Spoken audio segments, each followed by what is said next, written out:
Ayo, Cookie Home for 3 here. Today I'm going to tell you a little story about a nightmare, I think it was, that I had about 2 years ago in my old house before I moved to this new one here. But I'm not sure if it was a nightmare because that night I wasn't dreaming. I don't always have dreams, I'm just sleeping, and I don't know, someone please tell me what the hell happened to me. Just tell me what you think it was from what I'm telling you, because my family told me something came in my room like a ghost, and I don't normally get fucked with the ghosts. I was sleeping in my bed. I was alone in my room that night. I know I was alone because everyone else, I'm not sure if my sister and brother was gone or they were just in their rooms, but I can't remember. I think they were gone. Anyways, I was alone in my room, my door was closed. I always sleep with my door closed because it makes me feel safer. I feel like someone's gonna be watching me if I leave the door open. I don't know if you understand this, but have you ever been in a state where you're half awake and half asleep? That's what I was in. Like, I can control that real easily, where I'm aware of my surroundings but I'm still sleeping. That's how it was, so I knew there was no one in my room. I was laying there and all of a sudden the air around me, like the atmosphere got weird. Like it felt like someone came in my room, but no one did because I would have heard my door open. The more like the air like changed, the more I started to get scared and my breathing started to get like deeper and faster.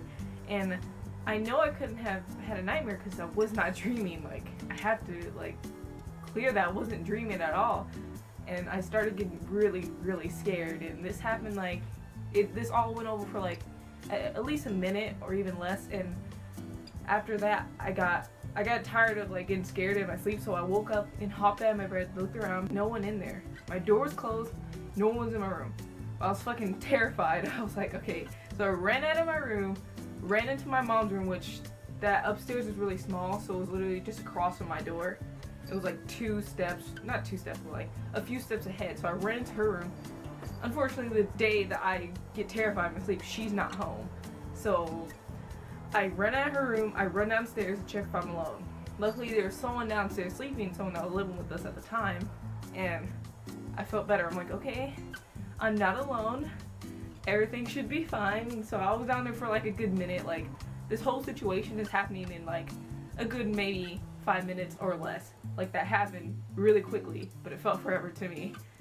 After I calmed down, a minute or two later out down there, I go back upstairs into my room, and to my bed, like, the atmosphere is different. It's normal. It's like no one was ever in there. Like, nothing ever changed about the room. It was just normal. And so I fucking was like, okay, well, nothing's in my room, I guess. So I closed my door back and I went to sleep. The next day I told my mom and the person that was with us what happened. They were like, well, maybe something went into your room. Well, what went into my room? What ghost in the house is going to mess with me? I don't know. Maybe I was just having a nightmare and I just don't remember I was having a nightmare. But I don't know, maybe one of you can tell me, because I don't, it kind of creeps me out thinking about it sometimes. I'm like, ah, fuck, things fuck with me. But that was at the old house, and there's nothing in this house. I know there's nothing in this house. I never really feel like there's anything watching me. I assume there's something in that house, because my mom and like the person that lived with us always like saw some shit or heard some shit. Like, my mom saw my doppelganger one time in there. It was not cool, because I know what that means. When you see your doppelganger, I know what that means. It means you're good at these. Someone tell me I'm not crazy and that it was a ghost or something. Next video, I'll tell you about my really weird nightmare, because I've only had 3 nightmares out of my life. One of them was, the one I'll tell you about is really, really stupid, and it's kind of funny to some people because how stupid it is. But I'll see you guys in the next video. Have a great day and stay happy. Bye.